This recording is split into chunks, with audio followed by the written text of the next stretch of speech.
প্রিয় ভাই বোন, আজকের এই বক্তব্যের বিষয় ঈশ্বরের পরিকল্পনা ছিল করুণা ছড়িয়ে দেয়া। মানুষ যেন একে অপরকে ভালোবাসে, ঘৃণার বদলে ক্ষমার বার্তা দেয়া এবং সত্যিকারের মানবতার অর্থ বোঝানো। এই গভীর সত্যকে আমরা উপলব্ধি করতে পারি প্রভু যিশুর মাধ্যমে। প্রিয় শ্রোতারা, আমরা এখন এক পৃথিবীতে বাস করি যেখানে প্রায়ই ভালোবাসার চেয়ে ঘৃণা বেশি দেখা যায়, ক্ষমার চেয়ে প্রতিশোধের আগুন বেশি জ্বলে। মানুষ মানুষকে আঘাত করে, ছোট করে, অবহেলা করে, কিন্তু ঈশ্বরের পরিকল্পনা কখনোই এমন ছিল না। তিনি চেয়েছিলেন এই পৃথিবী হোক করুণায় ভরা, ভালোবাসায় পূর্ণ, আর মানুষের হৃদয় হোক কমল ও মানবিক। করুণা এমন একটি গুণ যা মানুষের হৃদয়কে সত্যিকারে সুন্দর করে তোলে। যখন আমরা কারোর কষ্ট অনুভব করতে পারি, যখন অন্যের দুঃখে আমাদের মন নরম হয়ে যায়, তখনই আমরা সত্যিকারের মানুষ হয়ে উঠি। প্রভু যিশু তার জীবনের প্রতিটি মুহূর্তে এই করুণার উদাহরণ দিয়েছেন। তিনি অসহায়ের পাশে দাঁড়িয়েছেন, দুঃখীদের সান্ত্বনা দিয়েছেন, আর যারা সমাজের কাছে অবহেলিত ছিল তাদের ভালোবেসেছেন। ঈশ্বর চেয়েছিলেন মানুষ যেন একে অপরকে ভালোবাসে, কিন্তু এই ভালোবাসা শুধু নিজের পরিবার বা কাছের মানুষের মধ্যে সীমাবদ্ধ নয়। এটা এমন একটি ভালোবাসা যা সবার জন্য, বন্ধু, অপরিচিত, এমনকি শত্রুর জন্য। এই ভালোবাসাই মানুষের মধ্যে বিভেদ দূর করে, সম্পর্ক গড়ে তোলে এবং পৃথিবীকে একটি সুন্দর জায়গা পরিণত করে।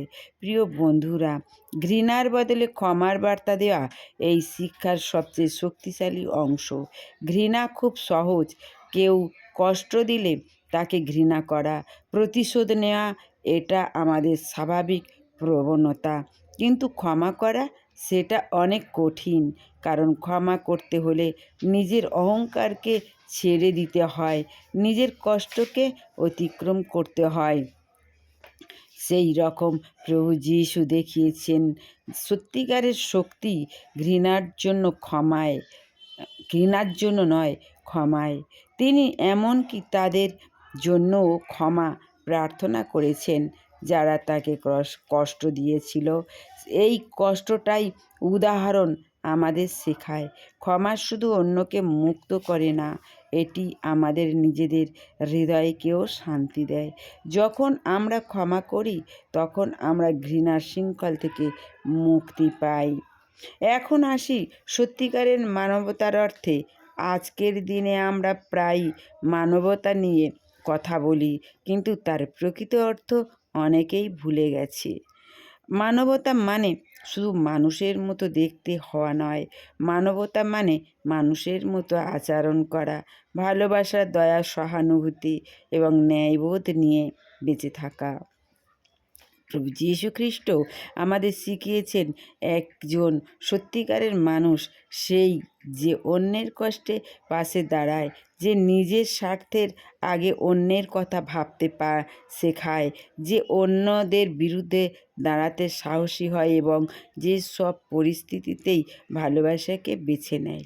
প্রিয় শ্রোতারা, ঈশ্বরের এই পরিকল্পনা শুধু একটি আদর্শ নয়, এটি একটি আহ্বান। এটি আমাদের ডাকে আমরা যেন নিজেদের জীবনে এই গুণগুলোকে গ্রহণ করি। আমরা যেন করুণাময় হই, ভালোবাসতে শিখি, ক্ষমা করতে শিখি এবং সত্যিকারের মানবতার পথে চলি। আজ যদি আমরা আমাদের চারপাশে তাকাই, তাহলে দেখতে পাবো কত মানুষ কষ্টে আছে, কত মানুষ ভালোবাসার অভাবে ভুগছে, কত মানুষ একটুখানি সহানুভূতির জন্য অপেক্ষা করছে। আমরা যদি তাদের জন্য একটু করুণা দেখাই, একটু ভালোবাসা দিই, তাহলে হয়তো তাদের জীবন বদলে যেতে পারে।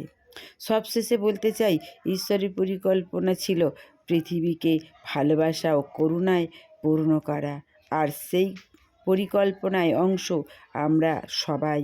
আমাদের প্রতিটি ছোট কাজ, প্রতিটি ভালো ব্যবহার, প্রতিটি ক্ষমা এই পৃথিবীকে একটু একটু করে সুন্দর করে তোলে। তাই আসুন আমরা ঘৃণাকে নয় ভালোবাসাকে বেছে নিই, প্রতিশোধকে নয় ক্ষমাকে গ্রহণ করি, আর নিজের জীবনের মাধ্যমে সত্যিকারের মানবতার উদাহরণ সৃষ্টি করি। ধন্যবাদ। ভালো থেকো, সুস্থ থেকো, সুন্দর থেকো।